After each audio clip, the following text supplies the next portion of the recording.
Ok les gars, comment les fouets, Bon les gars, écoutez, nouvelle vidéo, on va se rendre dans l'Amazonie. Donc je suis avec quelques amis à moi là. Direction Leticia, une ville à la frontière avec le Pérou et le Brésil. Où on rencontre une dame qui va nous amener durant 5 jours dans sa communauté. C'est parti.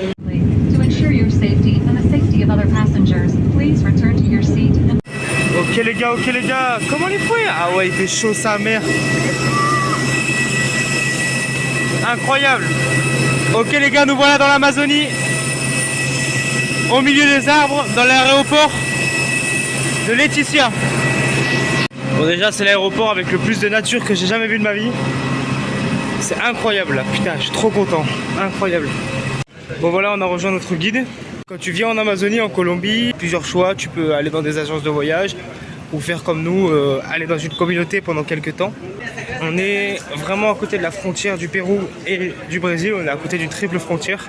¿A dónde vamos, hombre? Vamos nosotros para el puerto. Para el puerto de una. Al puerto para coger la lancha y irnos para el Ahí vamos a correr una lancha. No, ¿A dónde van? nada que ver con parte de Colombia. Ah, pues Perú. Ya llega así. Van por el Perú. Vamos por Perú. Sí, en la comunidad indígena que se llama Gamboa. Ahí, vamos para Perú, entonces pues podemos ir en Perú sin sella.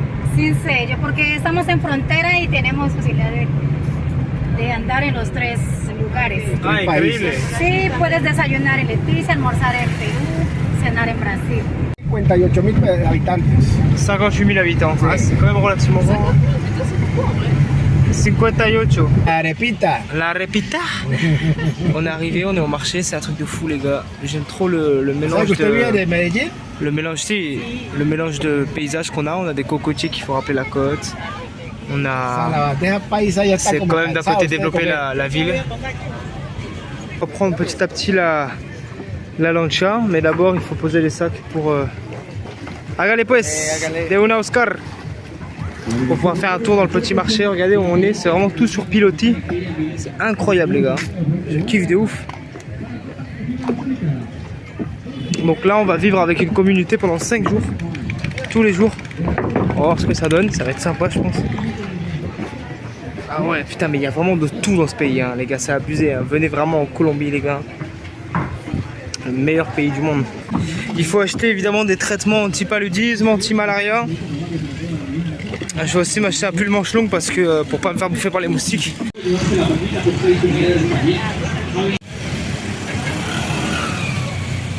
C'est bon, on a pu trouver quelques traitements pour le paludisme et la malaria. Ce qu'il faut savoir, c'est que si vous venez ici, il faut vous équiper avec des t-shirts à manches longues, de la crème solaire, de l'anti-moustique et des traitements anti-paludisme afin de ne pas se faire défoncer par les moustiques. J'aime beaucoup le lieu mec hein. Elle est sympa cette ville hein. T'es mal le chien, on dirait le chien dans La Belle et le Clochard.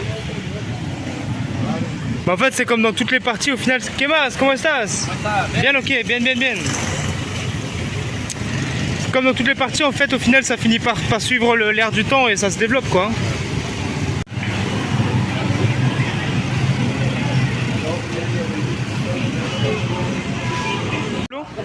Là-bas c'est le Brésil, de l'autre côté c'est le Pérou.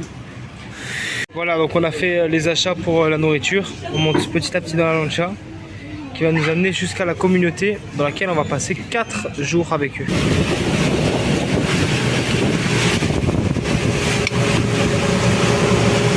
Aïe aïe aïe! Regardez pas! Hey! Donc là on est dans un bras de l'Amazone, on est en train de rejoindre le corps principal du fleuve. Donc le fleuve qui est très connu pour être le fleuve qui traverse l'Amazonie, qui prend sa source au Pérou et qui se déverse dans l'Atlantique.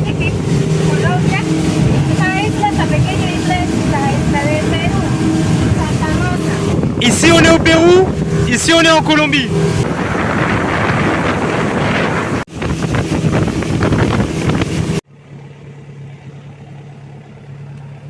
On arrive auprès de la communauté. Donc ça sera notre maison pour les 4 prochains jours.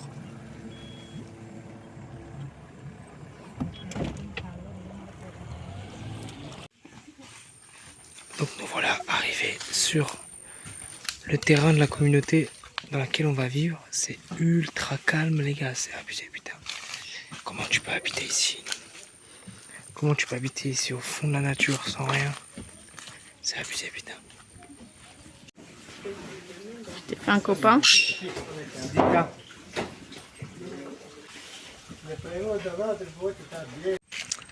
On va visiter un peu les alentours. L'eau de l'Amazone est vraiment chaude. Il nous a dit qu'on pouvait se baigner comme vous voulez, etc. Mais il nous a aussi dit que un peu plus loin, il y a des crocodiles, il y a des piranhas, il y a des poissons énormes de toutes les sortes. Franchement, c'est quelque chose. Hein. Ça me fait un peu penser à la Guyane quand même. Voilà les lits dans lesquels on va dormir. C'est quali quand même. Huele rico, huele muy rico. Huele muy rico. Sí, esta es carambola. ¿Conoces zapote? Ah, sí, yo conozco el olor. Se llama mamey. Ajá. Zapote. Ustedes ven tú. Sí. Ahí hay zapote rico. Acá en Perú hay. Sí. Grandes, así, ¿no ves? Donc on se prépare pour la première activité, on va aller voir des paresseux dans la forêt. Bon voilà comment on se prépare. Beaucoup d'anti-moustiques. Truc à manchon pour le soleil et pour les moustiques. Parce qu'il faut savoir que ici les moustiques ça rigole pas. Il faut vraiment bien se protéger partout, même sur les vêtements, etc. Voilà. Jogging et bottes. Le mec il nous a un peu parlé tout à l'heure, il nous a raconté des trucs de fou. Comme quoi ici il y a 26 ethnies.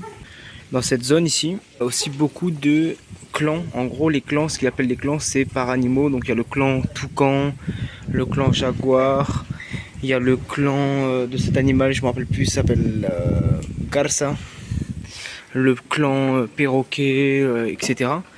Et selon les clans qui se transmettent de père en fils, tu peux, oui ou non, te mettre avec une femme d'un certain clan. Par exemple, un homme qui est d'un clan toucan par exemple et une femme qui est d'un clan perroquet ne pourraient pas se mettre ensemble parce que les deux ont des plumes. ¿Usted de cuál clan eres? Garza.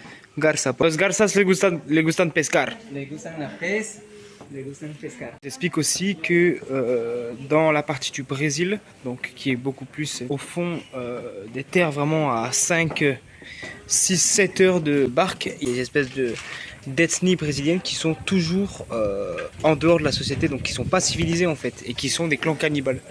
Donc là, si on continue par là, 7 heures vers la gauche, on rencontrerait des clans cannibales. Vraiment dans une zone, je sais pas si vous imaginez, hein, il faudrait que vous représentez la taille de l'Amazonie. Elle fait déjà un tiers de la Colombie, mais nous on est du côté péruvien ici. Mais c'est une forêt qui est énorme, qui est hyper dense et qui a des millions d'ethnies, des millions de langues différentes, des millions de groupes, des millions de familles, des croyances. Il nous a parlé des rituels qu'ils font. Ils peuvent faire un rituel ici qui s'appelle le pelação, qui consiste à enfermer la fille du clan, par exemple la fille du père, qui commence à avoir ses règles pendant 1 an. Donc par exemple elle va être enfermée que ici sur la terrasse. Elle peut pas parler aux gens de l'extérieur, elle peut pas sortir dehors. Elle est enfermée ici, elle peut pas bouger et surtout avant c'était 1 an. Donc on va lui apprendre à faire de la couture, etc. pour que quand elle ressorte de cette isolation, elle puisse déjà savoir faire quelque chose de ses mains, donc pouvoir travailler dans un futur proche. Et à la fin de cette année d'enfermement pour la fille, le père il a eu le temps de faire des plantations de fruits, de yucca, etc. Et il va inviter tous ses amis à venir manger. Donc il faut savoir que les gens ici vivent uniquement de l'agriculture. Donc l'agriculture de yucca, l'agriculture de racines et de certains fruits qui sont typiques de la zone qui ne poussent qu'ici. Mais aussi de la pêche évidemment. Bon, on est à côté d'un fleuve comme ça qui est riche en ressources halieutiques. Donc ça pêche énormément de poissons. Il y a des poissons qui font jusqu'à 3 mètres ici, des bars par exemple. Donc c'est les deux grands gagne-pains du secteur. Joël là il est quand même hyper intéressant, il nous a expliqué plein d'espèces de petites rituels que pouvaient avoir les diverses tribus. Donc il y a des tribus qui sont cannibales, il y a des tribus qui se droguent avec de la coca, il y a des tribus qui ont ce qu'on appelle le sapo vacuna, donc qui serait donc ça c'est plus du côté brésilien, qui sera un rituel qui consiste à donner une espèce de venin de grenouille, mais pas qui est pas mortel, à quelqu'un pour que lui apparaissent des capacités hors normes en fait. Il a pas rigolé le Mexicain là. Ah ouais, pero que chimba. Eres muy pintoso así. Ok les gars, donc on a pris machette, on va aller buter des paresseux. Non. Avec le guide, On l'a va bu. défoncer les paresseux à la machette. Ah, c'est vrai que t'es à côté du chien là. C'est parti, on est dans la lancha.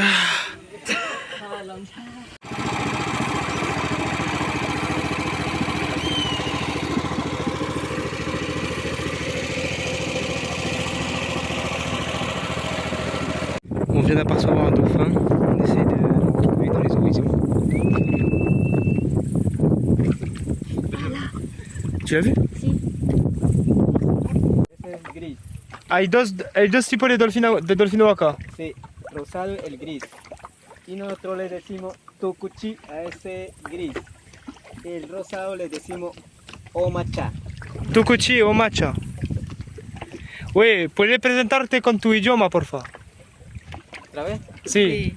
No más que me anupe ña torta ta uchin de no puede down ka ña omacha onchi tucuchi ña mani ña gun uina neva na kanuna in kichon uin korig de ña na ne de gun ari ni de me anupe de pena me de ña de torta tere me kerani de me anupe ngogere gunga me anupe diciendo bienvenido acá en el río Amazonas, que es de nosotros, tanto la selva con los delfines y el rosado, que siempre bienvenido aquí en el Amazonas.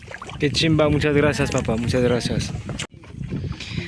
Il explique qu'en septembre, à partir de septembre, avec la sécheresse, le niveau de l'eau baisse énormément, du coup tout se fait à pied ici.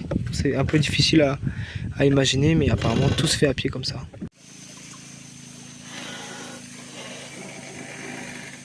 Entramos en la selva.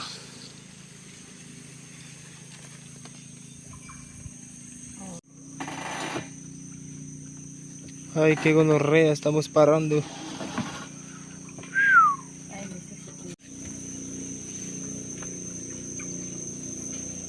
Essaye de trouver des paresseux dans les arbres.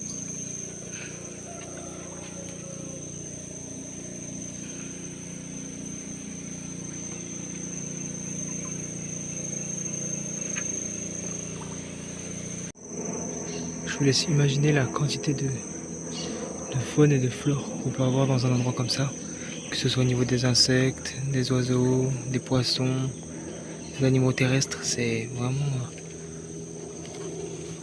une immense faune, une immense flore. On voit des insectes partout. Là il y a une araignée, des chenilles que j'ai jamais vues, des poissons énormes, des dauphins. C'est vraiment hyper riche en faune et en flore. Il nous explique que les paresseux peuvent nager apparemment, mais il y a des prédateurs dans l'eau, donc il faut faire très attention à cause du caïman ou du serpent. Et ils doivent aussi faire attention quand ils sont dans l'arbre. Je sais pas si on le voit là, il est là. Il mange ça. On va essayer de monter pour aller carrément en fait le chercher le truc, pour le voir le plus proche.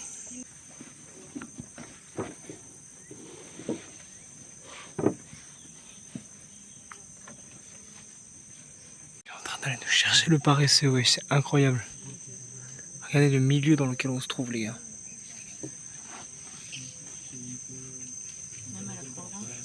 C'est chaud de descendre à 3 mois avec un paresseux dans les mains quand même.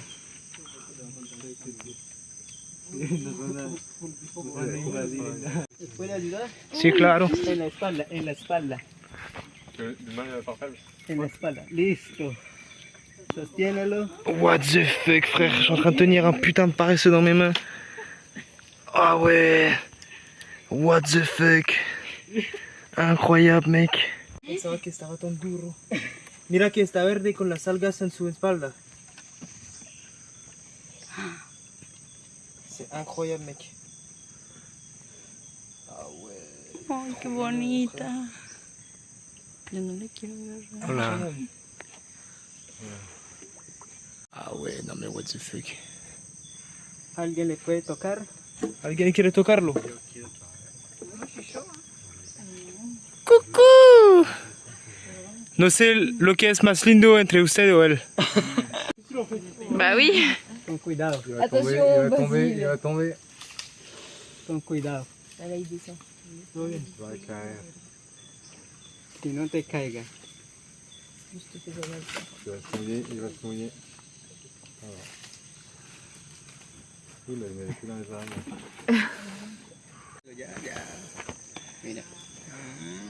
Ay, qué lindo. Donc il remonte là-haut. C'est incroyable ce qu'on vient de voir, putain. No es todo. Bien. Wow, sí. En su espalda o acá en la barriga. Les 3 premiers mois, le Después paresseux de 6 meses ya sola. a toujours son bébé avec lui et après 6 mois, il le lâche. Podría andar sola. Oh ¿Una partecita? No pasa nada. Un golpe. Sí, si quiere comer.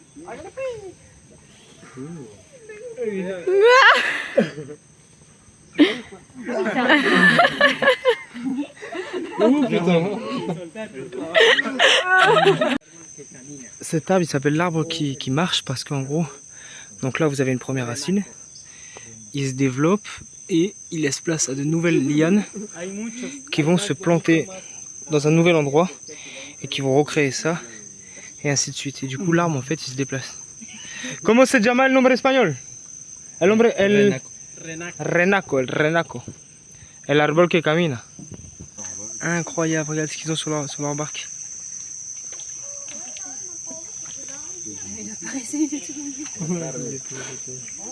¿Cómo están?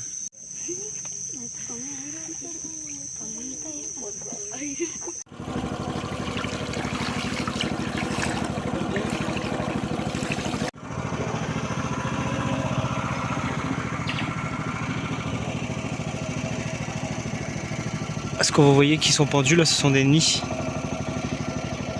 Je sais pas comment ils font pour fabriquer ça comme ça, mais c'est vraiment stylé.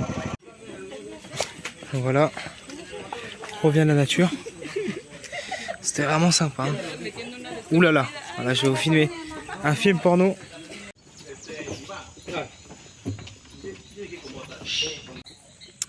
Goyave naturelle.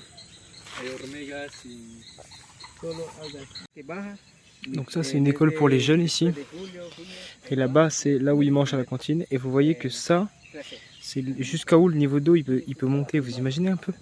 Regardez là-bas jusqu'à où le niveau d'eau il monte. Tout le village est sur pilotis. Tout le village est sur sa pilotis. Et à certaines périodes de l'année, le fleuve est beaucoup plus haut.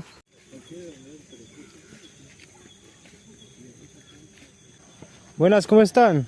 Aquí bien, ¿A qué juegan? bolita, Bolitas. peteca. Hágale, muéstrame cómo haces. El manjagano, el manjagano. Ah oui, il a un accent de baiser lui. Hágale de una pues.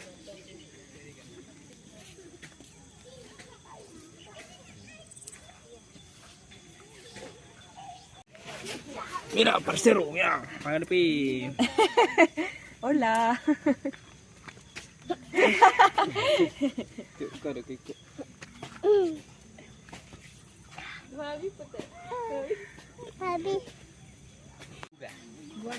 Boruga, casi igualito como ratones. Está muy tímido. Sí, eso se llama guara. Esa es la zona altura que hay, solo en la zona altura.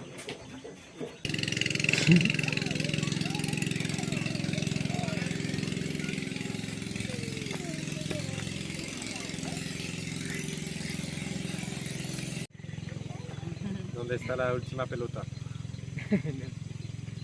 Perdí. Prontos aniversario o actividad o reunión, hacer reuniones todos con todo el pueblo y de repente que van a hacer una maloca. Ils sont en train de faire une salle des Que fêtes. van a presentar su cultura, todos que tiene que ver con la cultura porque acá es una zona turística. Entonces estamos construyendo mi sobrino. Fabiana. Fabiana, mira, David. Coucou. Kikiri kikiri. Este es mi otro sobrino. Hola.